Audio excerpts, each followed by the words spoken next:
Hello, everyone. Let's study some passive design techniques for energy efficiency. We'll start out with the broader question of what are passive techniques in general and how do they work, and then move into more specifics. How do we use the natural environment to complement and shape the design of our building?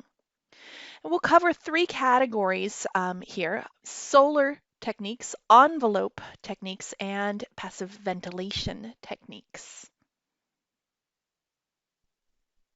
You've already been introduced to the idea that there's a difference between passive and active design strategies. Passive design strategies, they use methods that are centuries old. They're usually non-mechanical approaches. Passive strategies are simpler and more reliable than the active strategies, and therefore they should be our first line of attack as we're aiming for energy efficiency. The active strategies involve renewable power generation and more advanced technology than your passive strategies. Passive design strategies work with the natural environment, and that starts with the sun. The sun rises in the east, it sets in the west, and its major characteristic is variability. It varies with the seasons, varies with latitude, and varies with time of day.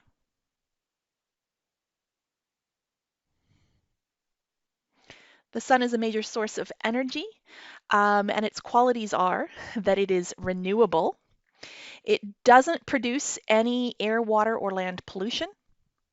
It's safe for humans, and this is a big one, it's decentralized, meaning it's available everywhere. Because the sun is so variable, one of the things that we need to describe when talking about the sun is its location. And we can use two different factors, two different metrics to describe the sun's location in the sky. And one is altitude. Altitude is going to be an angle of the sun's elevation above the horizon. All right, so that's in the vertical direction. Azimuth is the other description, and it is the angle of the sun horizontally, okay, in the left-right direction. All right, and we measure it from a standard south. If you combine the altitude and the azimuth, you are able to fully describe the location of the sun in your sky.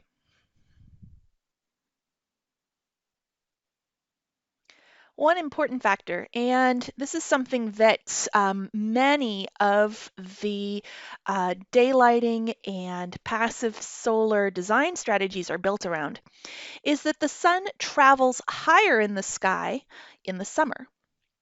In the winter, it actually will pass lower in the sky.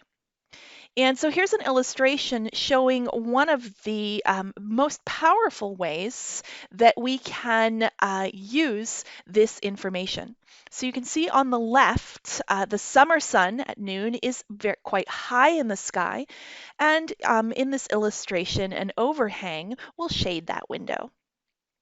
On the right-hand side, in the winter, the sun passes lower in the sky, and that lower angle will allow both the light and the heat to pass into the space.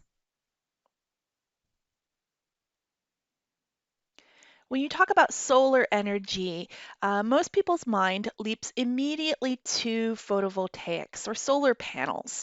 And this is a way to convert the sun's energy to electricity. We'll talk about it next week in our discussion of active techniques. But there are other powerful ways to use solar energy in your design, which we're going to talk about this week. Daylighting, using the sun to light your building, and passive solar, in which we use the energy of the sun to heat our building. There's one more when we take a look at ventilation. The stack effect relies on the heat of the sun to force movement of air. All right, we just talked about what passive design techniques are and how we can use the sun as a source of energy and light for our buildings. In the next couple of videos, I'm going to get more specific about the individual techniques.